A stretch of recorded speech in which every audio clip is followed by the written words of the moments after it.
Hello and good morning all मेरे प्यारे छात्र छात्राओं। आज मैं आपके सामने इस चैनल के जरिए से आपको बोर्ड एग्ज़ाम में होने वाली परीक्षाओं में जो इंग्लिश या भाषा का जो प्रश्न पत्र होता है, मॉडल पेपर होता है, वो किस तरीके का होता है और आपको किस तरीके से उसमें करना है, उसको मैं आपको बताने वाला हूँ। तो बच्चों, जैसे आप पूरे साल भर मेहनत करते हो, उसके बाद जब फाइनल हो जाता है तो आप जानते हो कि फाइनल एग्ज़ाम से पहले हम लोग आपको प्री बोर्ड के जो प्रीवियस ईयर्स के पेपर होते हैं उनको आपको बताते हैं, उनको दिखाते हैं, उनका पैटर्न बताते हैं, किस तरीके से आपका पेपर आता है, उसका फॉर्मेट क्या होता है। उसी फॉर्मेट को मैं आज, क्योंकि मैं अपने ही छात्रों को विद्यालय में बता पाता हूँ, तो मैं चाहता हूँ कि वो तमाम जितने बच्चे CBSE के हों, UK के हों, जो 10वीं की परीक्षा दे रहे हैं, उनको वो फॉर्मेट आसानी से पता चल सके। और आप जानते हैं कि ये पेपर आज से पहले 100 नंबर्स का होता था, लेकिन अब नई शिक्षा नीति के अनुसार इसमें 20 नंबर प्रैक्टिकल के होते हैं और 80 नंबर का ये थ्योरेटिकल होता है। The paper consist of 100 marks, out of which 80 marks is for theory and 20 marks is for the practical. So we will talk about the theory now because practical has been already done for you. And in the theory part, you know that our paper is divided into the 4 sections, that is A, B, C and D. In section A, we are having the passages. There are 2 passages and you have to answer the questions that are given in the passage. First of all, the thing is, you should first of all read the paragraph that is given in the question paper thoroughly, and at least you should try to read once. If you would read for 2 times, it will be beneficial for you.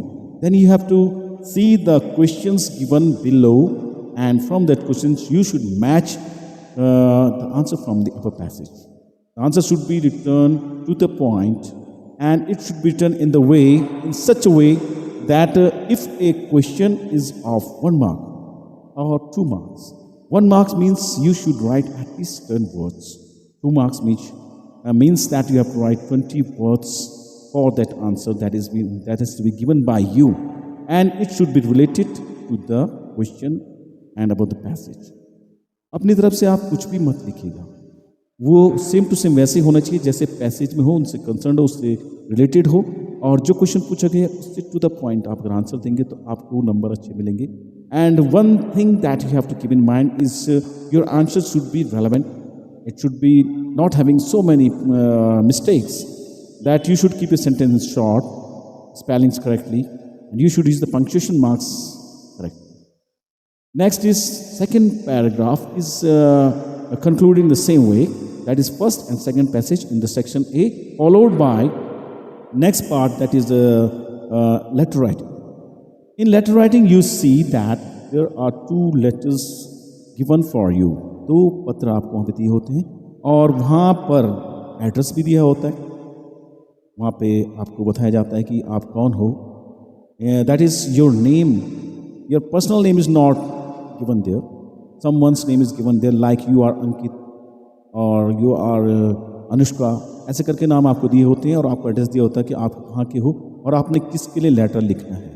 That is, if you are going to write a letter to the superintendent of the police Haridwar, and the question will be followed by write a letter to the superintendent of the Haridwar. In the cases of snatching, there are lots of cases of snatching in the Haridwar.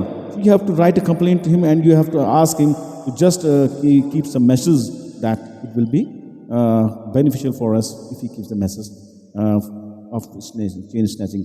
Next, you will be given a personal letter that may be concerned with your father, mother, brother, sister. You have to write like for the birthday party invitation, or you are not able to come, then you have to apologize letter, and like that. And it consists of 8 marks. I think so it is of 8 marks or 6 marks. So you should be relevant for that. In writer writing, you know there's a format. In that format, we are having a particular where you have to write the name of the sender and the one person who is going to receive it.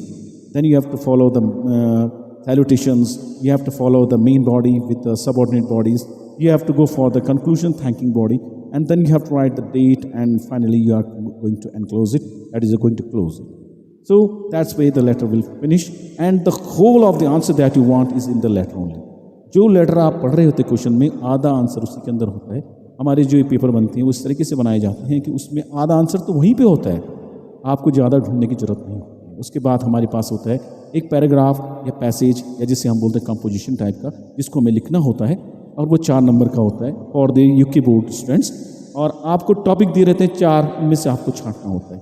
तो आपके लिए बहुत easy है, उसको आप introduce कीजिए, उसके बीच में बॉडी बनाइए, हो सके तो उसको 2-3 पैराग्राफ में डिस्ट्रीब्यूट कीजिए और उस तरीके से उसे लिखिए. It will be followed by another composition where you are given the hints. उस पार्ट में आपको हिंट दिए होते हैं, फिल इन द ब्लैंक लिखे होते हैं, और वो जो फिल इन द ब्लैंक होते हैं उसके आगे आपको हिंट दी हुई होती है और आपको पूरा करना होता है. I think so it is in of 80 words, and 80 words में वहाँ पे near about where I know that there are about 29 to 30 words are already given. That means 80 words means 8 marks, and 29 means you are near about 3 marks. वो भी अगर आप उतार देते हैं और उसको सेंटेंसेस को डैश जितने हैं, जितने फिल इन द ब्लैंक्स हमको कंप्लीट कर देते हैं, तो आप स्कोरिंग मार्क्स ला सकते हैं. You can get near about 6 to 7-8 marks if you write properly. It will be followed by the next part, that is grammar part. और ग्रामर पार्ट में आप देखते हैं कि सबसे पहला क्वेश्चन जो आपके पास आता है वो होता है नॉन फाइनेटिव वर्ब्स का, जो कि 2 नंबर का होता है. वो फॉलो होता है मॉडल्स ऑक्सिलरीज के साथ, वो फॉलो होता है आपके पास कंजंक्शन के साथ, कनेक्टर्स के साथ. उसके बाद आपके पास आते हैं कि you should start this sentence with this way, that while का यूज़ करके और एस का यूज़ करके, वो वाले सेंटेंसेस भी आते हैं जिसमें आपको 2-2 नंबर मिलते जाते हैं. बीच में हमारे पास एक्टिव वॉइस, पैसिव वॉइस वाले सेंटेंसेस होते हैं, जिसमें कि आपको एक्टिव वॉइस का सेंटेंस दिया होता है जिसको कि आपको पैसिव वॉइस में चेंज करना होता है. You have to change the active voice sentence to the passive voice, followed by there are some sentences which are not properly arranged, that is they are misarranged and you have to arrange them properly. That for example I will tell, उन्होंने एक sentence आपको दिया हुआ है, dog seldom barking dog seldom bite. This is a correct sentence. The barking dog seldom bite, और वो आपको देंगे the dog barking seldom bite, ऐसे करके देंगे, तो आपको उसको प्रॉपर्ली लिखना होता है. इस प्रकार से ये होता है. एक जगह में आपको एक जगह 3 नंबर वाला क्वेश्चन आता है जिसमें कि टोटल पास्ट टेंस का फॉर्मेशन आपको करना होता है. एम लिखा हुआ तो कम लिखना होता है, टेक लिखा हुआ तो टेकन लिखना होता है. इस तरीके से आपका ग्रामर पोर्शन फिनिश हो जाता है. It is followed by the next part, that is prose from the book that you are studying. There are 2 passages from the book for this part, जिसको कि आपको आंसर भी वैसे देना होता है जैसे पुराने पैसेज में आपने देखा होता है, और ऊपर से आपने पैसेज देखा, क्वेश्चन रिलेटेड होता है और आपको आंसर देना होता है, जिसके बारे में आपको पहले भी बता चुका हूँ. फिर आपकी जो टेक्स्ट बुक होती है रीडर, उसमें से 1 या 2 क्वेश्चन आते हैं जो कि और के कंडीशन में आते हैं. लेटर भी आपका और कंडीशन में आता है, दोनों में से आपको एक करना होता है. माय डियर चिल्ड्रंस, आपको ये अटेंशन देना है कि जहाँ पे भी और लिखा होगा वहाँ आपको दोनों में से एक ही करना है, ना कि दोनों. जो आपको लगता है कि स्कोरिंग है, जिसका आपको नॉलेज है, इसके बारे में आप लिख सकते हैं. आपको सिर्फ वो करना है, ना कि दोनों. तो आपको दोनों में से एक में ही नंबर मिलने वाले हैं, और उसके बाद वही कंडीशन आप देखेंगे टेक्स्ट बुक के 2 क्वेश्चन आएंगे, उसमें से और कंडीशन आएगी, और कंडीशन में आपको ये करना होता है. ये आपको 12 और 13 आपके पैसेज होते हैं. 14 नंबर का जो क्वेश्चन होता है वो यही होता है, और वाला आपकी बुक से आता है, और जो कि आपकी टेक्स्ट बुक रीडर से आता है. उसके बाद वही 15वां क्वेश्चन से फॉलो हो जाता है. 15वां question my dear students of class 10th of UK board, आपको मैं यहीं से बता देना चाहता हूँ, it is 100% question that comes from the last chapter of a book, that is the chapter known as the proposal. Anton Chekhov का ये पार्ट है, और उसमें से आपके पास 100% ये क्वेश्चन आता है. हर साल ये आता है. तो यानी कि आपके पास 3 से 4 नंबर का ये क्वेश्चन पहले से ही ओपन है, जिसको यदि आप याद कर लें तो आपको ये नंबर 100% मिलेंगे. एंटोन चेखव की जो कहानी है द प्रपोजल, वो शादी के बारे में है, रूस के बारे में है. रशियन मैरिज कैसे होती है, उसमें लोमो, चुबुकोव और उसमें नतालिया नाम के 3 कैरेक्टर्स होते हैं जो नाटक के रूप में, इट इज़ अ प्ले, और इसके बारे में आपको जानकारी होगी. इसको आप अवश्य पढ़ें ताकि आपको इसमें नंबर मिल सके. ये क्वेश्चन 15वां क्वेश्चन के बाद हम जब 16th क्वेश्चन में आते हैं, that is from the poetry of your book. Poetry section होता है.